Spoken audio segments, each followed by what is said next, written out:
सज्जनों, आवाज की दुनिया के दोस्त, आपकी नैतिक कृपा हुई शेयर करें। कविता अच्छा लगे।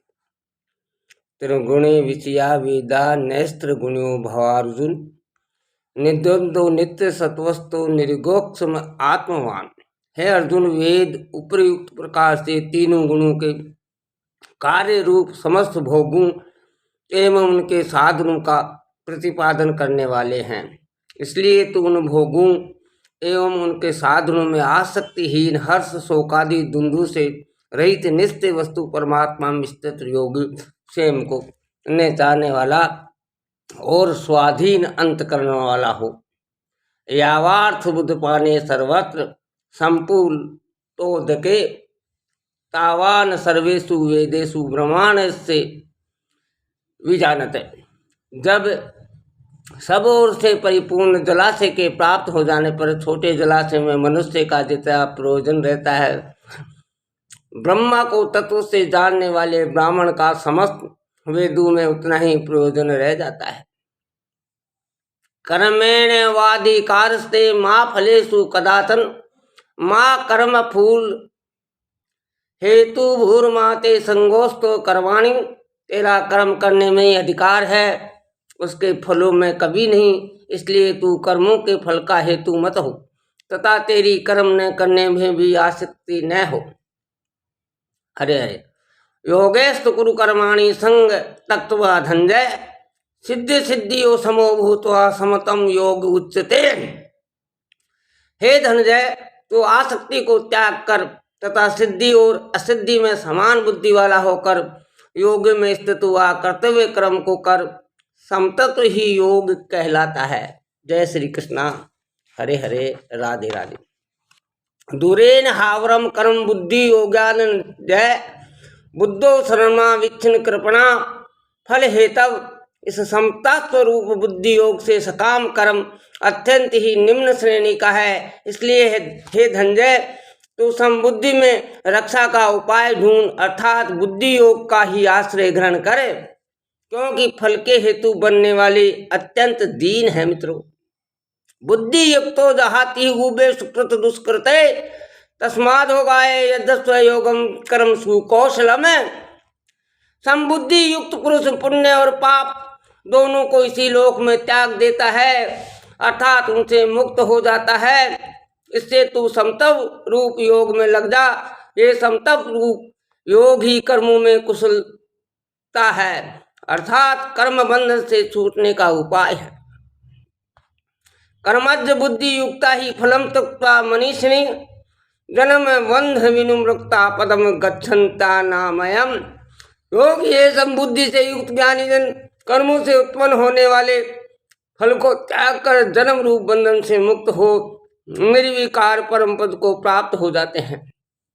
हरे हरे। यदा ते मोह कलिलम बुद्धि वेत्ति ऋष्यति तदा गंतासी निर्वेद श्रीवत सूत्रश्चय। जिस काल में तेरी बुद्धि मोह रूप दलदल को भली भांति पार कर जाएगी, उस समय तू सुने हुए और सुनने में आने वाले इस लोक और परलोक संबंधी सभी भोगों से वैराग्य को प्राप्त हो जाएगा। श्रुति विप्रतीन पन्नाते यदा यस्तायति निष्ठला समाध वचला बुद्धिस्थिता योग मापसी यस्सी। भांति भांति के वचनों को सुनने से विचलित हुई तेरी बुद्धि जब परमात्मा में अचल और स्थिर ठहर जाएगी, तब तू योग को प्राप्त हो जाएगा, अर्थात तेरा परमात्मा में नित्य संयोग हो जाएगा। अर्जुनवाद। स्थित प्रगस्य का भाषा समाधिस्ते केशव स्तदिति की प्रभो साते किमासीति व्रजेते कि में। अर्जुन बोले, हे केशव, समाधि में स्थित परमात्मा को प्राप्त हुए स्थिर बुद्धि पुरुष का क्या लक्षण है? वह स्थिर बुद्धि पुरुष कैसे बोलता है, कैसे बैठता है और कैसे चलता है? श्री भगवान वाच। प्रजहाति यदा कर्मान सर्वापांश मनोगतान आत्मेन वात्मान तुष्ट स्थित प्रगेश दोचते। श्री भगवान बोले, है अर्जुन, जिस काल में ये पुरुष मन में स्थित संपूर्ण कामनाओं को भली भांति त्याग देता है और आत्मा में ही संतुष्ट रहता है, उस काल में वह स्त्री प्रज्ञ कहा जाता है। दुखे नुदिग्रमना सुखे सुविगत स्पृह वीतराग भय क्रोध स्थिति धीर मुनुरुच्यते।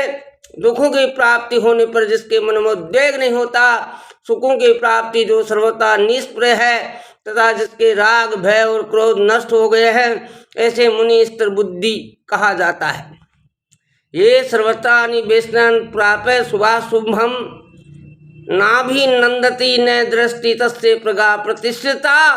जो पुरुष सर्वत्र स्नेह रहित हुआ उस शुभ या शुभ वस्तु को प्राप्त होकर न प्रसन्न होता है और न द्वेष करता है, उसकी बुद्धि स्थिर है।